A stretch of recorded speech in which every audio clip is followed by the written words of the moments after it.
जो 70 साल में कहने वाले लोग पैदा नहीं हुए थे, आज खड़े होकर के कह रहे हैं कि हम 20 करोड़ मुसलमान और 6 करोड़ क्रिश्चियनों को अपने घर वापस लाएंगे। यानी 20 करोड़ मुसलमानों को हिंदू बनाएंगे, 6 करोड़ क्रिश्चियनों को हिंदू बनाएंगे। ऐसा मालूम होता है कि सिर्फ उन्होंने अपनी माँ का दूध पिया है, किसी और ने नहीं पिया। जमीयते उलमाए हिंद, मुल्क तो बर्बाद हो जाएगा। ये तो फैसला कल करेगा, आने वाला दिन बताएगा कि कौन क्या रहा और क्या बना। लेकिन आने वाले दिन आने तक गली कूचों में जो खून बहेगा वो किसका बहेगा? अक्सरियत का भी बहेगा, अकलियत का भी बहेगा। जमीयत उलमाए हिंद इसको बर्दाश्त नहीं करती। हम कहते हैं हर ऐसी आवाज जो मुल्क को तबाही, बर्बादी, बदअमनी, दुश्मनी की तरफ लेकर चलती है, वो आवाज मुल्क के गद्दार की आवाज है, मुल्क के वफादार की आवाज है। जमीयत उलमाए हिंद को ये कहने का हक हासिल है। हमारे बुजुर्गों ने 100 साल के अंदर फिरका परस्ती के खिलाफ अपनी जानों को कुर्बान किया है।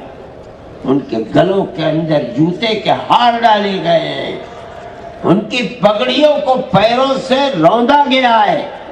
लेकिन वो जिस नजरिए को लेकर खड़े हुए थे वो हिमालय पहाड़ से ज्यादा ताकतवर नजरिया था। 1 इंच कभी पीछे नहीं हुए। अपनों की गालियां सुनी, लेकिन ये कहा और बरमला कहा कि मुल्क अगर चलेगा तो प्यार और मोहब्बत से चलेगा, नफरत की ये हवाएं मुल्क को बर्बाद कर देंगी, आग लगा देंगी। कौमी एकता, हमने ये बात मुल्क की आज़ादी से पहले कही थी। हमें ये हक हासिल है कि हम आज भी वही बात कहते हैं। इससे कोई सरोकार नहीं कि उस वक्त नफरत का परचम किसके हाथ में था और आज नफरत के झंडे को कौन उठाए हुए है। हम समझते हैं कि अगर हुकूमतें इस पर खामोश हैं तो वो हुकूमतें अपने मुल्क की जड़ खोद रही हैं। हमारा ये फर्ज है कि हम लोगों को आगाह करें।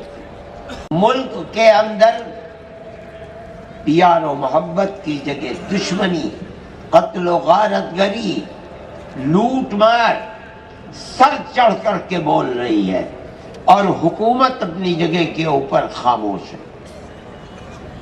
ऐसा मालूम होता है कि जो लोग आग लगा रहे हैं और आग उगल रहे हैं, हुकूमत के चश्म अबरू के इशारे पर हो रहा है।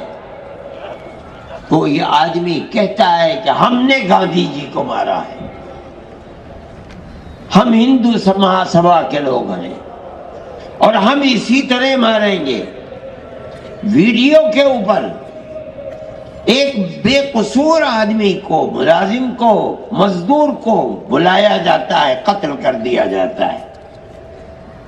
गाय के नाम के ऊपर मुसलमान को कत्ल किया जा रहा है। सुप्रीम कोर्ट को देखिए, ये है ना, याचिकाकर्ता को झटका नहीं लगा। ये देश की न्यायपालिका का जो मतलब जो बोलते हैं ना गरिमा किस तरीका से गिर रहा है कि मतलब आप सोचिए सुप्रीम कोर्ट किस तरीके से मतलब ये बात कर रहे हैं कि मतलब आप कोई भी स्टेट में हो रहा है, कुछ भी ऐसा हो रहा है तो आप सुप्रीम कोर्ट क्यों आ रहे हैं? सुप्रीम कोर्ट के वकील जज का यही कहना है। लेकिन आप सोचिए कि अभिषेक मनु सिंघवी जिस तरीके से कह रहे हैं कि मतलब आप बोलिए कहाँ जाएगा, मतलब अगर सुप्रीम कोर्ट नहीं आएगा जनता तो कहाँ जाएगा? अरे हाई कोर्ट का दरवाजा खुला हुआ है, डिस्ट्रिक्ट कोर्ट का दरवाजा खुला हुआ है, MP MLA कोर्ट का दरवाजा खुला हुआ है, या फिर कोई भी मामला हो सुप्रीम कोर्ट दौड़ कर चले जाइए। नहीं, जाने का वजह तो देखिए कि कौन इंसान किसने क्या किसके ऊपर आरोप है। ये देखिए, जो आसाम के मुख्यमंत्री हेमंत बिस्व शर्मा जिसने कई बार अपशब्द कहा, काम किया, आप सब बात किया और यहाँ तक के एक मुसलमान को सामने बंदूक से गोली मारते हुए दिखाया। और इस मैटर में अब आपको क्या लगता है, क्या आसाम के हाईकोर्ट आज आसाम की हाईकोर्ट क्या यहाँ पे कुछ जस्टिस कर सकती है, कुछ दिखा सकती है? क्यों आसाम के पुलिस क्यों नहीं उसको गिरफ्तार की, क्यों नहीं उसको ऊपर कोई एफआईआर दर्ज करने कानून दी? किसी से डर रहा है? कानून डर रहा ना, हेमंत विश्व शर्मा से डर रहा, हेमंत विश्व शर्मा से डर रहा, हमारे प्रधानमंत्री मोदी से डर रहा, हमारे अमित शाह से डर रहा। कानून बचा कहाँ है? किस तरीके से बात कर रहे हैं आप? कानून संविधान से ऊपर हो गया, संविधान से ऊपर है हेमंत विश्व शर्मा जी। हेमंत विश्व शर्मा क्या, भाजपा पूरी एनडीए सरकार संविधान से ऊपर वाला काम कर रही है। आप बताइए किस तरीके से संवैधानिक काम किया था? मतलब हेमंत विश्व शर्मा को समझ में आया था कि क्या किए? अगर आप सुप्रीम कोर्ट में कोई जा रहा है, क्यों जा रहा है? लास्ट हमारा सुप्रीम कोर्ट न्याय है जो वहां तक है लास्ट, अब लास्ट वहां पे नहीं जाएंगे तो कहाँ जाएंगे? मतलब खुदकुशी कर ले या मर जाए, हम क्या करें? मतलब हमारे भी देश में तो कुछ अधिकार है कि नहीं है? ये जिस तरीके से हेमंत विश्व शर्मा ने किया था, इसने क्या किया? आप बात कर रहे हैं कि सुप्रीम कोर्ट में क्यों आ रहा है, सुप्रीम कोर्ट के जज कह रहे हैं, आप बताइए क्यों नहीं जाएगा सुप्रीम कोर्ट? हाई कोर्ट में क्या हो जा रहा है, कुछ सुनवाई है? अब जी जी, आप जो कह रहे हैं तो वहीं अभिषेक मनु सिंघवी साहब का भी तो यही सवाल था, हम जाए तो जाए क्या, लेकिन सुप्रीम कोर्ट ने कहा आपके लिए तमाम राज्यों में तमाम जगह पर या जिस क्षेत्र का मामला है वहां पर तो आपके लिए दरवाजा खुला हुआ है, पहली बात। और दूसरी बात, कानून किसी से डरता नहीं है, संविधान सबके लिए बराबर है। नहीं देखिए, संविधान सबके लिए बराबर है कहने के लिए कब होता है मालूम? जब किसी दलित पे, किसी माइनॉरिटी पे, किसी ओबीसी पे, किसी एसटी पे, ये लोग पे अत्याचार होता है ना, तो सिर्फ कहने के लिए होता है कि सबके बराबर है।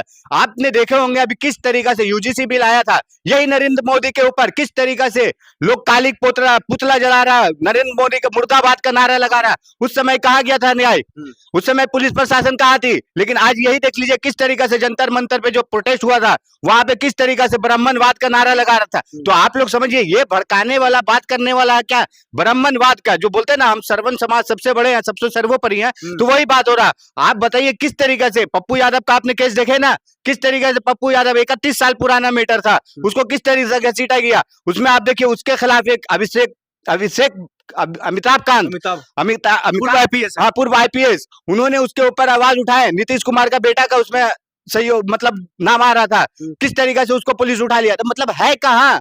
आप बताइए, हक अधिकार के लिए किसी के लिए कोई आवाज उठाता है उसको इसी तरीके से। वहां पे आसाम की बात है, जो आसाम में किस तरीके से कितना एफआईआर दर्ज हुआ, कौन क्या कर लिया, कोई पुलिस लिया एफआईआर दर्ज, कोई हाईकोर्ट, कोई जिला कोर्ट, कोई कुछ किया, तब तो लास्ट में सुप्रीम कोर्ट आना पड़ा ना। सुप्रीम कोर्ट सीधा सीधा सजा सुना दे, सीधा सीधा उनको जेल में डाल दे, मुख्यमंत्री पद छीन ले। तो छीनना ही चाहिए न्याय, मतलब संवैधानिक पद पे बैठा व्यक्ति इस तरीके से काम कर रहा।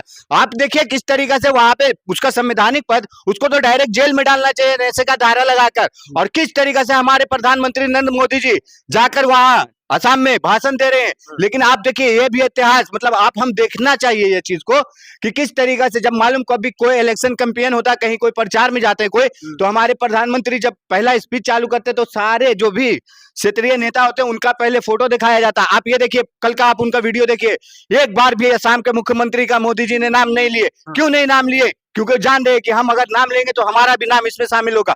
और शामिल होने का मतलब देख लिए F-18 फाइल के कारण मोदी जी अपना खुद तो सिलेंडर हुए हुए हैं, जिस तरीका से अपना ट्रेड डील के कारण